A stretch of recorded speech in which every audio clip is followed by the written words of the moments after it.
Hey everybody, it's Donald. Welcome back to my channel, or welcome to my channel if you're new. So I have some pretty big news. I finally passed 500 subs, and I know that may not seem like a lot, but for someone who, like me, feels very insignificant,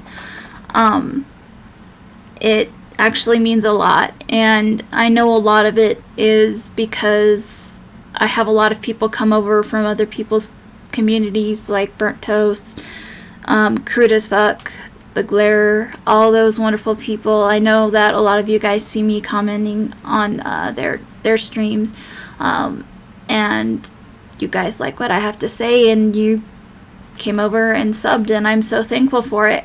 And my husband is super supportive of the YouTube stuff that I do, that he actually went out and bought me a mic so you can actually be able to hear me and not have to say, you gotta talk louder, you're so quiet. So hopefully the mic thing will definitely help. I've tested it out a couple times, and I seem to think the audio is okay. You guys will have to let me know, because this is my first time actually doing a full-on video recording with the mic set up. And one of the things too my husband helped set me up with is the ability to go live. I can't do that on YouTube yet, but I know that there's a way he said I could do it on Streamlabs, so maybe that'll be something that we can do in the future. But I thought today I would kind of get on camera and talk a little bit about what brought me to where I am, and the things in my life that have given me the viewpoints and the insight that I have on life. And I'm just gonna pull in a trigger warning, because my life is something that has never been easy. I was somebody who, even though I had a good family life, I had things outside of the control of that affected my life greatly. And I know that a lot of people in the true crime community struggle with opening up about their past and their traumatic issues and things like that. So I'm kind of hoping that people can come to my channel and, kind of educate themselves and feel like it's a safe place to talk openly about things. So, growing up, I did not have a dad. My dad left when I was 2, and I have 2 younger siblings, and so we are back to back. And my dad was never a part of my life. He didn't want to be a part of my life. He never made an attempt to be a part of my life. And so growing up, it was always my grandma and my mom. So essentially my grandma was my dad. And when I was 16, my grandma died. And I always tell people 16 is the year that I died too. Because at 16, my mom was an only child, and so she had a complete mental breakdown over the loss of my grandma, and we didn't really have family who was there to help, and so the responsibility landed on me to take care of my siblings and, also cook and clean and do all that. So essentially at 16, I took on that role. Now, this is kind of where my story, aside from the loss of my grandma, gets, I guess, a tad bit sadder. I grew up Mormon, and so I'm no longer a part of the Mormon faith. I left because of what I'm about to tell you happened to me. So I grew up Mormon, and this family had joined our church. Part of their family was already in the church, and so they would go to church and sit with them every Sunday. Well, my sister and I became close with this gentleman's daughters, and because they were close in age to my sister and I. And so after my grandma died, and while my grandma was sick, he would take us to Disneyland and do all this kind of fun stuff with us to kind of get us out of, everything that was going on there. And in a sense, he took care of us. Well, a couple months after my grandma died, he and my mom started dating, and we were all really happy because we're like, you know what? After not having a dad, after losing our grandma, and, our mom taking it really, really bad, and just all sorts of terrible things happening, we finally felt like we had a blessing after all the shit that we had gone through. And they decided that they wanted to get married in Hawaii, and their relationship progressed fairly quickly. They dated, I want to say, maybe 3 or 4 months, and then we were off to Hawaii and they got married. And this is where my life changed. I remember it was the day after they were married, and I was grounded, and I wasn't supposed to be talking on the phone to my boyfriend, who's now my husband. My mom didn't like him. She had her issues with him, and so I went in the restroom that was in our hotel room, and I went there and I snuck a phone call out to him to kind of let him know what was going on. And my stepdad opened up the door, and I'll never forget this. He grabbed the phone out of my hand, and when I was a teenager, we had the flip phones. That we were the first generation of kids to have cell phones, and they were flip phones. And so I remember him grabbing that phone and slamming it shut, and then he threw it down onto the floor. And the floor that was in like the bathroom area, it was tile, and so it broke my phone.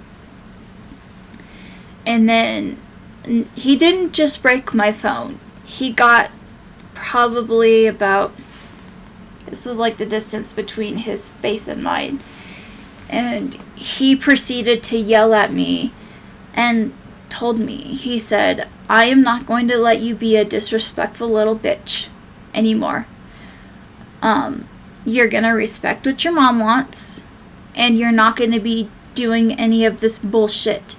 If I catch you doing this again, it's going to get worse." That was the day after they got married. Now, you may be asking yourself, well, why did your mom marry him if he was like this?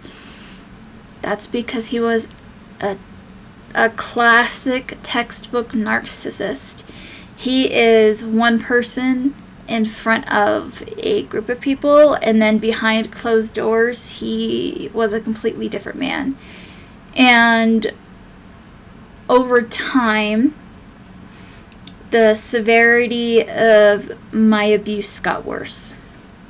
And the reason I feel he targeted me was because I wasn't afraid to stand up to him and tell him, what you're doing is wrong. You don't deserve or I don't deserve to have you treat me like this. I don't deserve to be beat every day because you've had a bad day. I'm not your punching bag.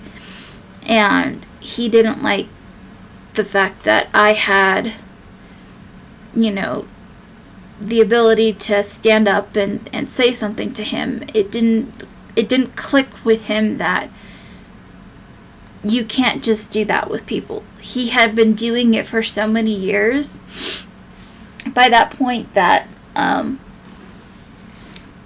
it just got to a point where I couldn't do or say anything without upsetting him.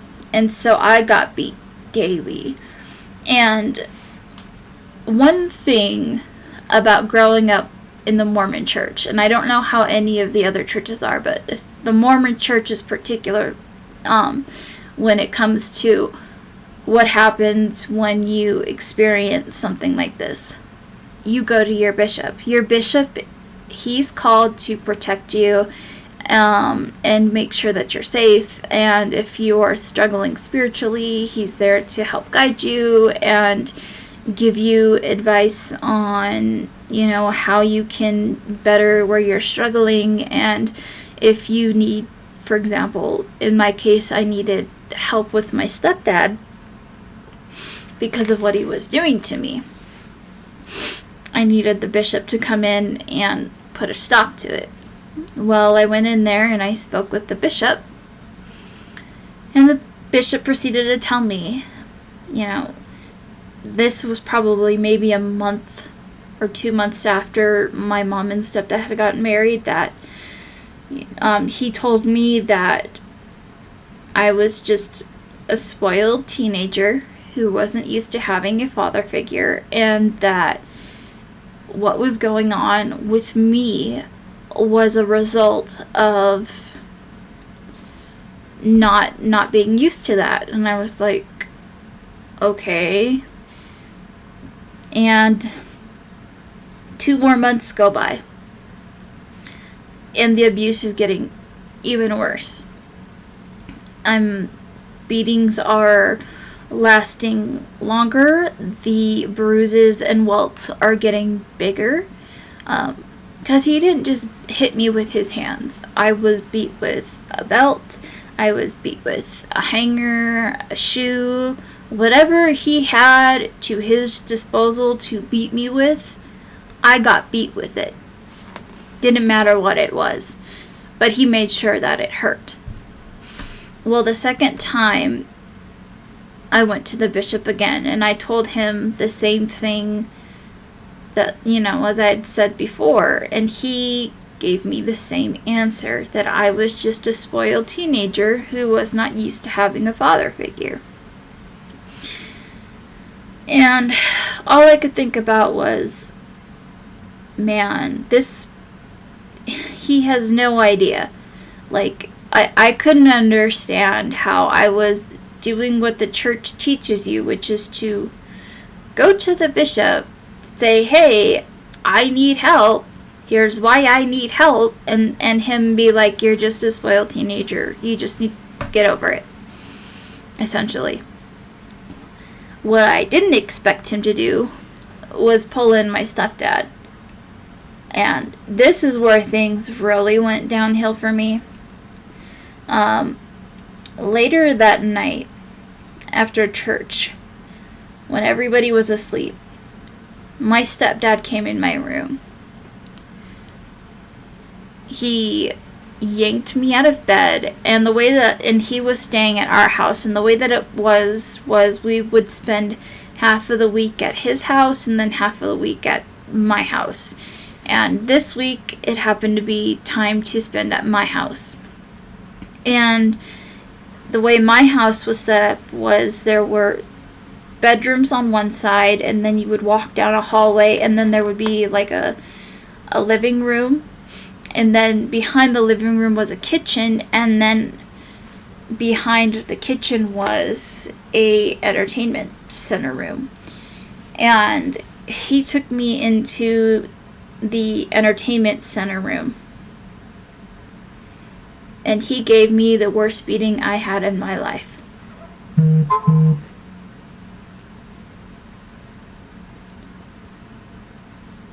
Because I had gone to that bishop for help, he let me know what reaching for help was going to equate to. And that was going to be pain. I was beat for probably 2 hours. I had 6 ribs broken in that one beating, which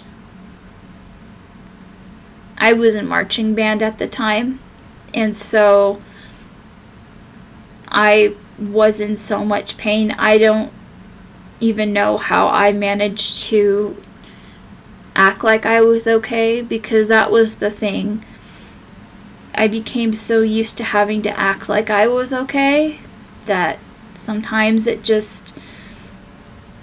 I would cry in the shower, or times when I could be alone and not have to worry about being around anybody. But at that point forward, the beatings were kept a secret. And the other thing that he did was he forced me to sleep outside. And that lasted for about 4 more months. And by that time, the marriage between my mom and him had deteriorated, and they had filed for divorce. But that whole time after that beating where he broke my ribs, he forced me to sleep outside. I didn't have any. He never gave me a pillow. He never gave me a blanket. He just said, figure it out. You're staying out here. And he's like, if I find out that you've gone anywhere else, I'm going to beat you even worse than before. So at this point, he had ingrained in me that I couldn't go ask for help. And another thing too, people are like, well, why didn't your family know? Why didn't your, husband, boyfriend know? It's because I never told them. I knew that if I told my husband what was going on, he would have confronted my stepdad, and it would have ended up in my husband getting arrested. And then secondly, my mom was still in a place where she was dealing with what happened with the passing of my grandma, and she still mentally wasn't okay from that. And so she wouldn't have been able to deal with it at the time. And so what I ended up doing, which I will tell you this, if you're doing this, stop doing it, because it's only going to come back to bite you in the ass like it did with me.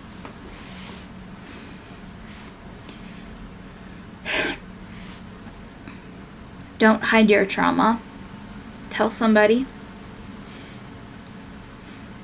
See, the thing with trauma is whenever we experience a traumatic event, it creates a new groove in the brain.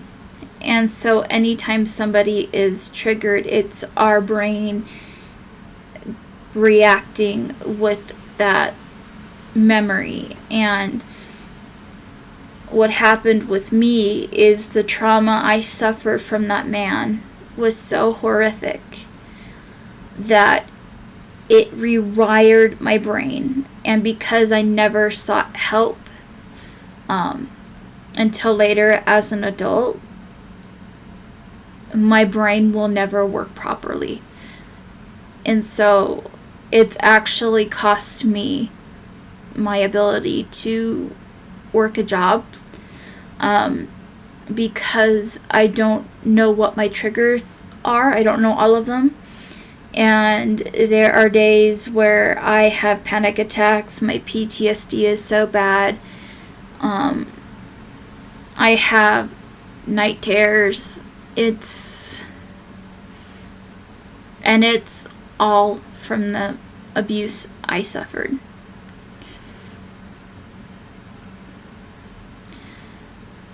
And one of the things that I wanted to do was, when I decided that I wanted to go to school for law, I wanted to work in family law as a paralegal there because my goal was to stop children from becoming a statistic. I'm a statistic. You don't want to be a statistic because a statistic is a sad thing to be. Because sometimes a statistic means based on, they look at how many people go through whatever and say, well, if you wait this long, this is what your life is going to look like. And I didn't want that for anybody else.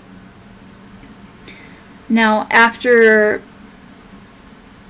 my mom and stepdad started to go through the divorce, and by the way, fuck you to all you Mormons. You guys are a bunch of hypocritical assholes who will gossip about everything and anyone. Okay? I dealt with the full fucking front, all of it. And for anybody who wants to back them up and say that it's not true, no. That is how Mormons are. They're nice to your face and they will say shit behind your back. That's a whole other thing. But at the time, my mom was still forcing me to go to church. And I had already told her when I turned 18, I was done, I was leaving. Because I realized the church didn't give a fuck about me. The bishop didn't help me. He actually made the situation worse for me. And then on top of it, the youth leaders who are supposed to be preaching about how we need to be, like Jesus and all that kind of stuff, they're sitting there saying shit about me, my family, and the divorce that they have absolutely no fucking clue about. Acting like they have a fucking clue. No. Did any of them ever come up and ask me and my family what was going on? Nope. Did they ask my stepdad? Oh, absolutely they did.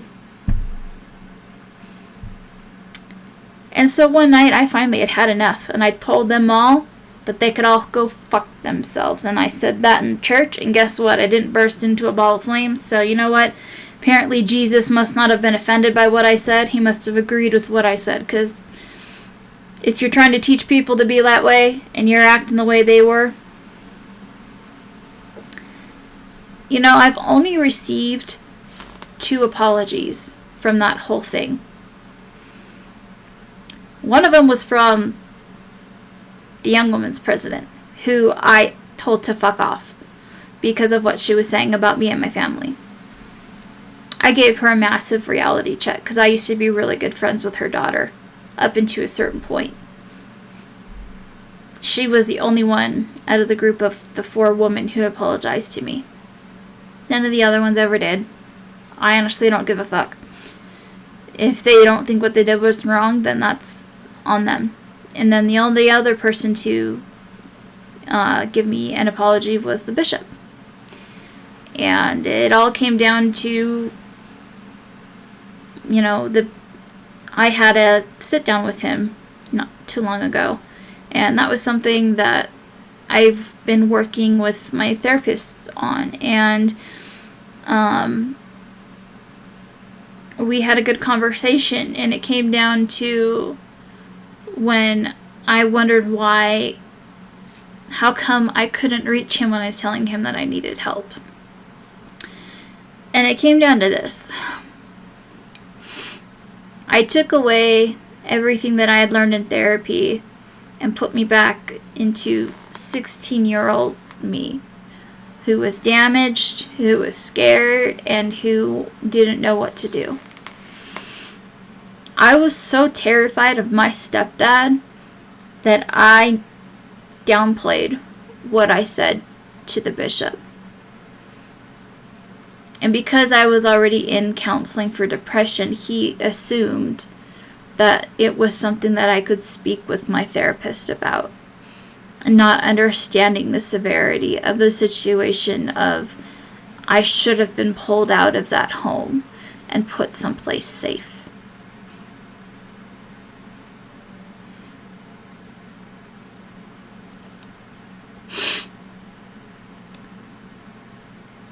And the sad thing is, after he divorced my mom,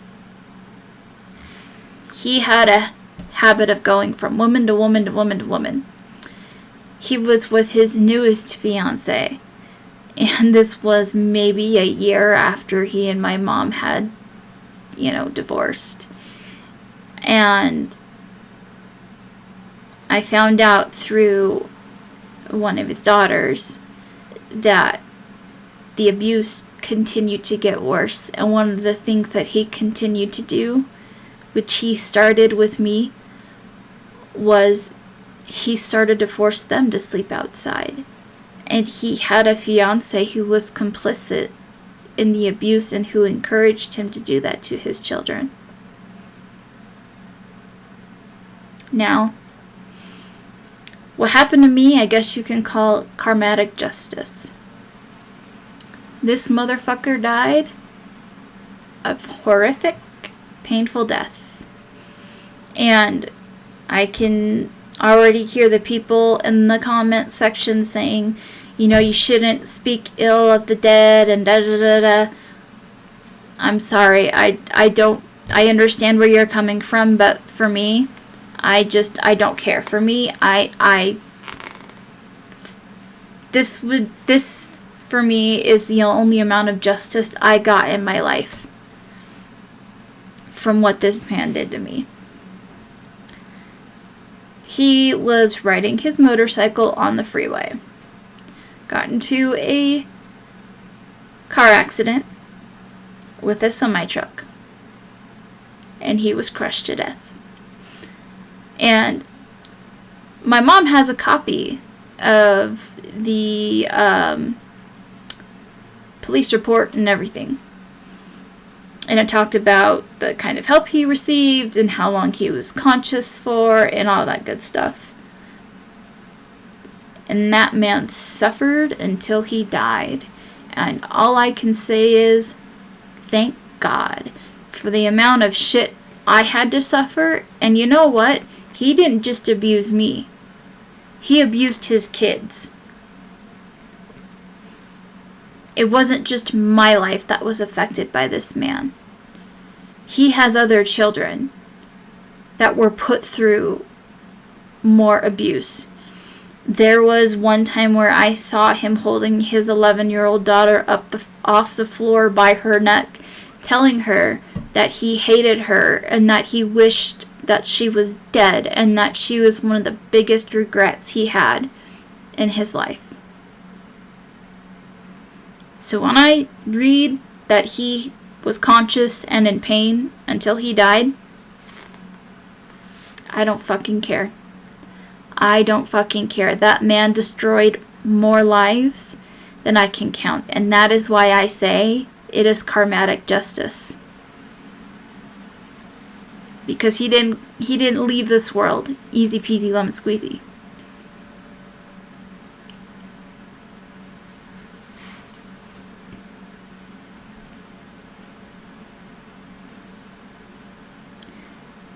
So with that being said, since my brain doesn't work properly and I'll never be able to work,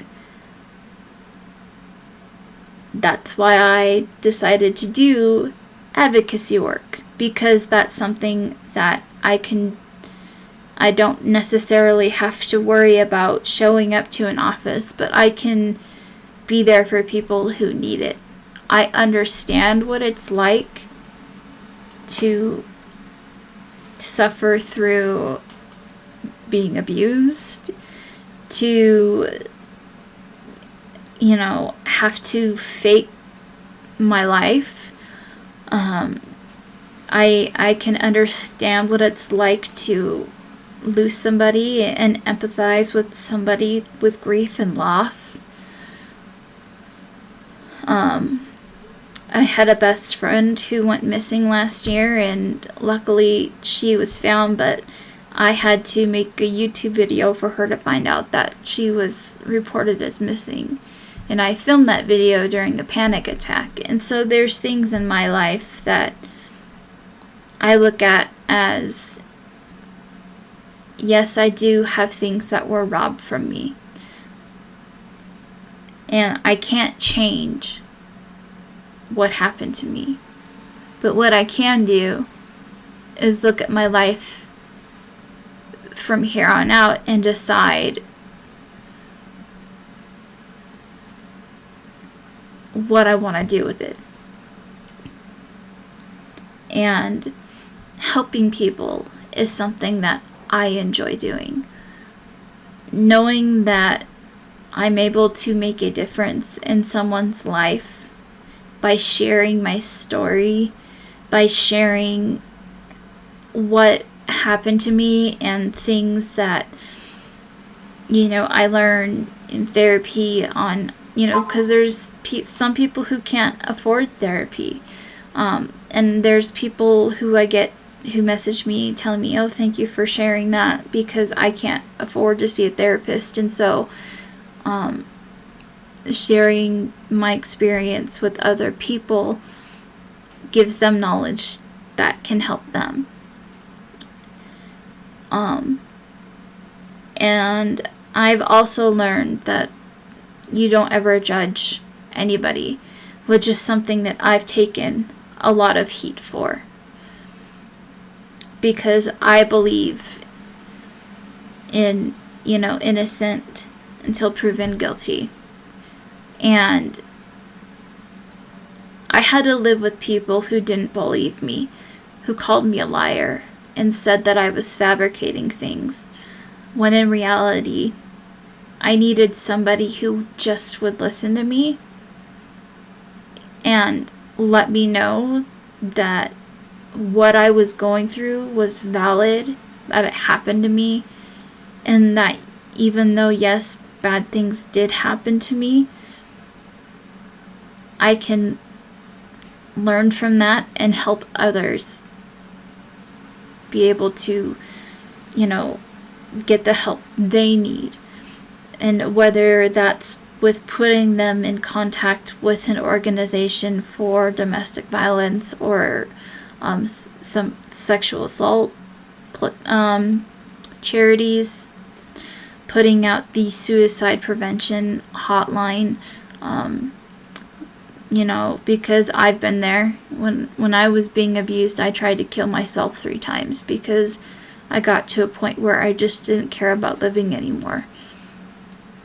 And I was so alone. And that's one of the things that I can say the one good thing that came out of that man was, I call it my rule of 1. And it's this: I don't want anybody to ever feel like they're alone. I always want people to realize that they have a place here where they can come, and I will be here for them. I will listen to them. I won't judge them. I will make sure that they know that they're loved and that they're cared for and that everything will be okay. And I will help walk them through whatever it is they need to get to where they need to go.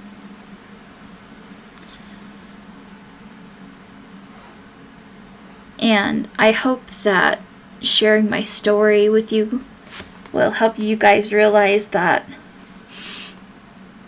just because someone impacts your life negatively, you have the ability to turn it around and take that experience and make it a positive thing. Do I struggle with my life? Absolutely. Every day I struggle for making it from point A to point B. But I do it. I get up and I do it. And I can't stress enough, if you are somebody who has been impacted by trauma, find yourself a good trauma therapist. For years, I gave up on therapy because I didn't understand that there were different types of therapy that you could go to. And so now I'm working with somebody who's a certified trauma therapist. And the person I was last year is completely different from the person I am today. And that's because it's been baby steps to get to where I am. But I'm happy to be where I'm at because it's better than where I was. Anyways, if you guys have any comments or questions, just go ahead and feel free to leave them in the comment section down below. I'm happy to answer them for you or point them maybe to another direction if I don't have the proper answer for you. But this is just kind of a little bit of a background on me and my story and why I decided that I wanted to get involved with advocacy work. Anyways, you guys have a good rest of your day, and let me know how the sound is with this new mic. Let me know if it's bad, good, so I can adjust things and figure it out. Anyways, have a good one, you guys. Thanks so much. Bye-bye.